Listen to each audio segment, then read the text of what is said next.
Have you ever dropped music and then realized that hardly anybody ever hears it? It can get frustrating. Start wondering, if I'm making music and no one hears it, am I a musician anymore? The answer is yes, but keep watching so you can grow your fan base. I'm Crystal Sherrell. I'm an R&B vocal coach, and I own Indie Artist School, where I teach independent artists how to build their best voice and grow their career and make more money in music. Today, we're talking about growing your fan base.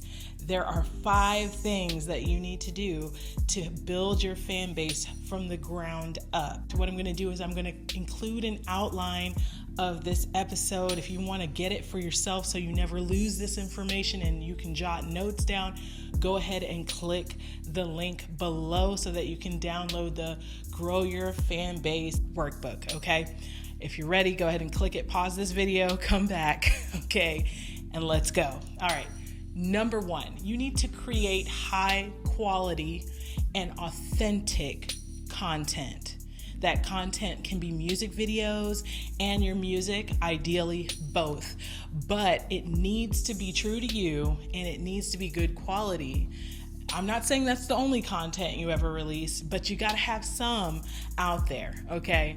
So one of the best ways to have good quality music and good quality music videos is for you to hire to fill any gaps in the knowledge. So as independent artists, it's very tempting to want to do everything all by yourself. One of the first things you're going to realize is that when you do everything yourself, you may realize that there are some strengths you have and some weaknesses. Rather than saying, okay, I'm all about saving money. Saving money is good, but it's not everything. You can open yourself up to be able to invest money in hiring people like a videographer. Maybe you're not the best at music videos, okay? Maybe hire a studio engineer rather than recording yourself at home. Hiring a producer so that you don't have to make your own beats. Maybe somebody who might be better at that can do that for you. Even songwriting.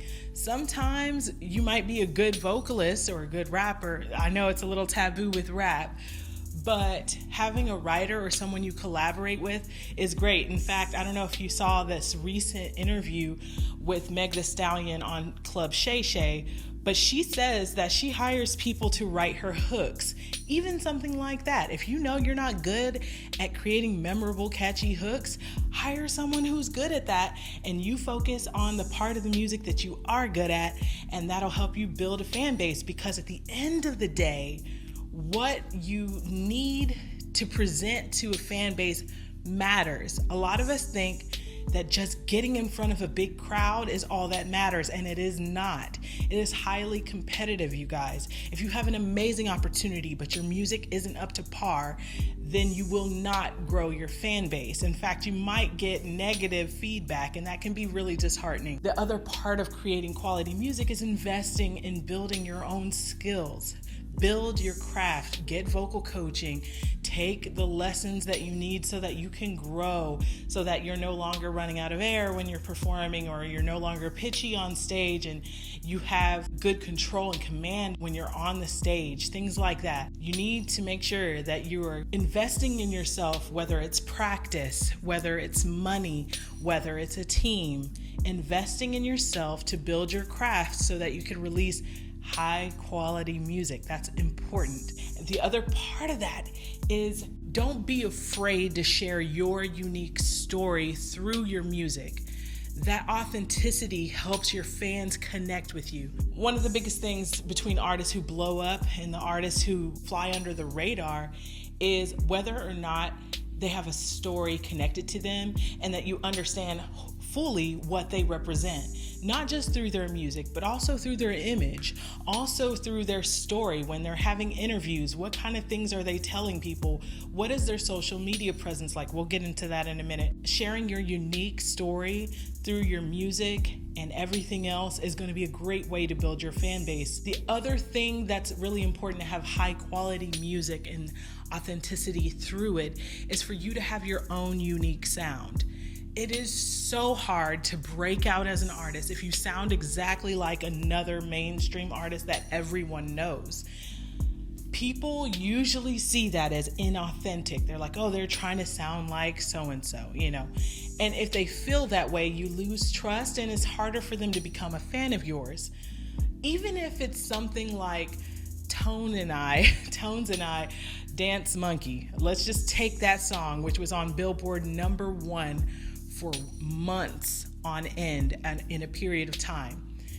That artist actually got a lot of backlash. People were like, oh, the voice is so annoying. Oh, I can't get the song out of my head. But one thing it was unique. And guess what? They actually built a very big fan base, and that song went #1 and stayed #1 on Billboard because that artist had a unique sound. If you're looking to find your sound right now, one of the things I highly recommend for artists who want to have longevity in their music careers is to do a sound that feels comfortable for your voice. If you have to strain to do it, if you notice every time you do that thing to sound unique, it actually makes you lose your voice or it causes you to have less control over it, maybe steer clear from that type of sound. Hopefully that helps. If you're interested in getting vocal coaching, go ahead and click my R&B singing success system so you can grow your voice.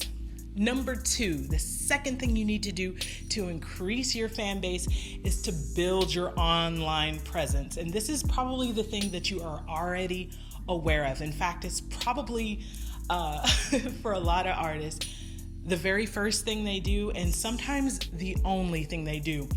But building your online presence is not just about, dominating TikTok or dominating Instagram. It's really about diversifying the platforms that you're on so you can be seen as many times as possible. So you also want to post consistently on multiple platforms. Try to cross post. That usually helps a lot. Cross post means, you can submit your footage through a tool or an app that distributes your same footage, your same clip to multiple platforms. However, when you do that, you need to keep in mind different things that platform prioritizes so that it can get caught in the algorithm and move so that you can really see the numbers. Or the third thing that you want to do when you're building your online presence is view your analytics. You need to know what's performing well. What types of things should you look for? I'm going to give you an example right now of my Instagram posts. So one of the first things I've noticed with Instagram is that it highly prioritizes things that you wouldn't expect at different times. There was a time when Instagram really prioritized likes, but recently I've noticed that my posts that have a higher number of saves and shares are getting boosted much higher than others. Now, what's the psychology of a save and a share when you're posting content? Well, it means that it's adding some value to the person who viewed it. It's not a passive engagement as much as others. A save means I want to watch this again later. Let me save it, right? So if you can add value through your content you're sharing, even as a music artist, does that clip have replayability? Is it catchy? Is it exciting? Is it visually stimulating?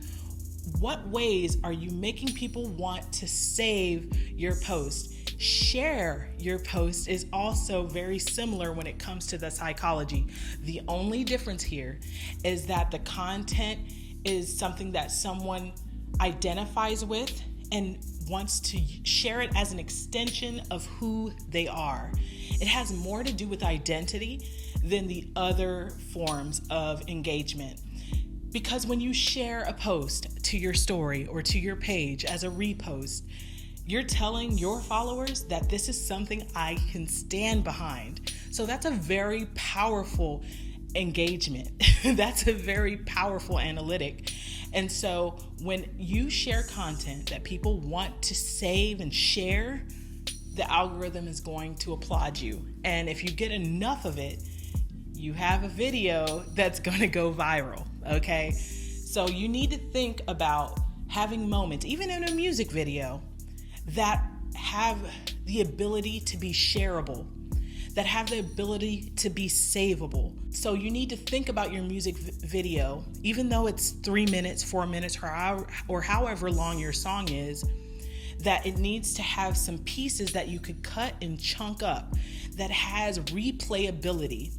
So how often? Watch time is another important part of the analytics to look at. Are people replaying it? Are they letting it loop? How long is this clip? What is the total watch time of all of your viewers? This is all important information to track as an independent artist. And so if you're posting all the time, but you're not looking at your analytics, then you're not understanding what type of content is working. And you need to get as much information as you can so that the next time you post, you can be intentional and curate and refine and refine and refine until you got it down to a science. Okay, the fifth part of building your online presence is adjusting your strategy. So once you've looked at your analytics, then you can adjust your strategy according to what you see is working. If you're posting something that's just a picture with your album art and your song in the background, and you notice that it's being played, but it's not being commented on, it's not being saved, it's not being shared, maybe you're getting a few likes here and there, you may notice that, maybe this song, this part of the song is not as engaging, or maybe this artwork is not as engaging. What should I do? Let's post that same music clip with a different static image. If the same thing keeps happening, you can think, maybe I should try the same clip with something more moving, like something that's not static, meaning maybe a clip from the music video that still uses that part of the music clip. And if that does better, that just gives you insight that maybe your fan base or your subscribers prefer videos over pictures. Or maybe if you do that same music video, but you post different parts of the music video and look at your analytics, you may notice that people like certain parts of your music video more than others. All of this is really good information. Third thing that you need to do to grow your fan base is to build your on-the-ground presence. When I say on the ground, I mean in person. So the opposite of online. Perform in live shows. I know it's during the pandemic, it became something that people are getting away from, but it's still extremely valuable in an artist's career to perform live. Perform as often as you can. I know as independent artists, the goal is to tour the world, right? But start with your own market. Start with your city. Start with your block. Start with your town. It also depends on if the place that you live appreciates the type of music that you make. If it doesn't, you need to explore markets that value the type of music you make. So maybe that means you get out of your neighborhood, right? Or you go a city or two over to where they appreciate the genre that you perform. But either way, explore your local markets, your surrounding cities, and perform live as much as you possibly can. You need to do as many different types of live performances as well, whether they be paid gigs or unpaid. If you really want to build your fan base, you need to think about as many opportunities as you can to get in front of as many people as possible. You may realize, like, okay, if I'm chasing the money, I'm gonna do maybe like a solo singing telegram and charge a lot of money for a short amount of time. I might do a wedding and perform a song or something like that. You can build a fan base that way, but it's gonna be slow. But if you perform at a festival and they're not even paying you, but it's in front of thousands and thousands of people, so you see the value exchange there. So diversify the type of live gigs you're doing, and that'll really help you build your fan base. Another thing that you can do to help maximize these opportunities is to record the live shows that you're doing and repost them for your online content. That way you can promote the live shows you do, so that if you're selling tickets in the future, your fans online will be more enticed to want to go to that. Another thing that you need to do when you're performing live is to build your email fan base. And I know that sounds scary, but you can make it as easy as possible.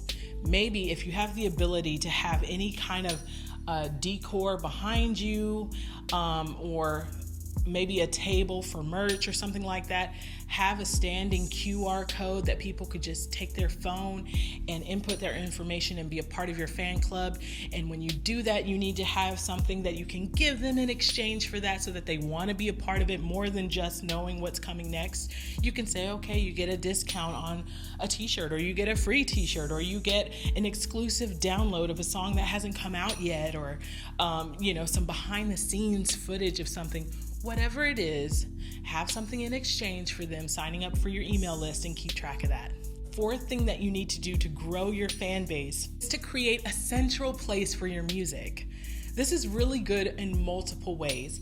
One, it's a great place for you to share with potential clients that you want to work with, whether it be private or public. It's also a great place for your fans to find you, and it helps increase your reachability or discoverability online, so people might be more likely to stumble upon your music. So when you are releasing your music, you want it to go everywhere, right? You want to distribute your music as far as you can. Streaming websites, if you can get even local radio, all of that is good. That's just about the music. But there needs to be a place people can go to find your music, your merch, your upcoming shows, your music videos, sign up for your fan club, all of that. And a website is a really great place to do that. And last but not least, the fifth thing you need to do to grow your fan base is to collaborate. Independent artists love to do everything on our own, but collaboration is truly the heart of the game in the music industry.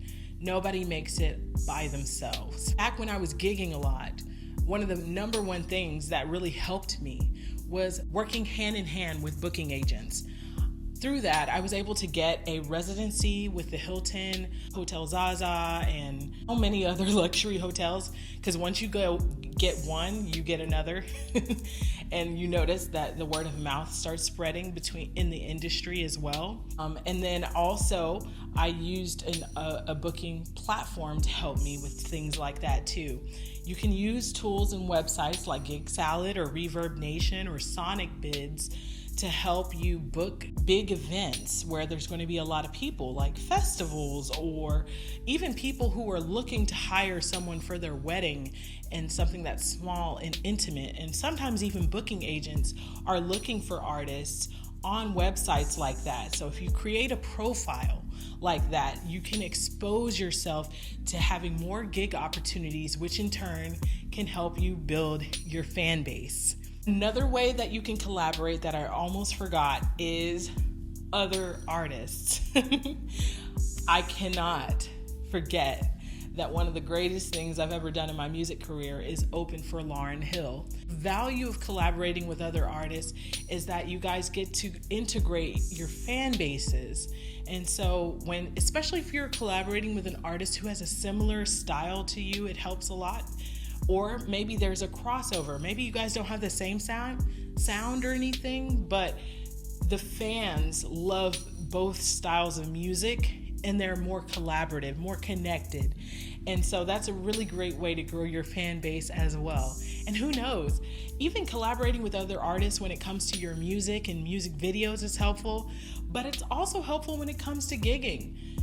By being in tune and tapped into your music industry where you are, and knowing your market and meeting other artists at the events that you're at, you guys can help each other book other gigs. Sometimes you can't take them all, and when you don't take them, you can hand it off to a friend, and that friend can do the same for you. Well, you guys, I hope that helps you. Remember the 5 ways to grow your fan base. Number 1, create high quality, authentic music.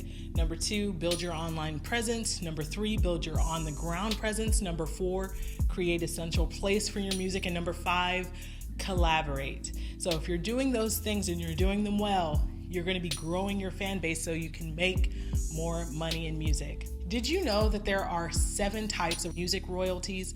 Most independent artists have no clue how to collect all their money for their music. So if you're interested in learning how to collect more royalties on your music, go ahead and click the link below and get my royalty tracker for free today. I will see you guys in the next video, which is how to collect royalties. So go ahead and get my royalty tracker right now so you can be ready for the next video and have a little step up. I'll see you then. Until next time, happy singing.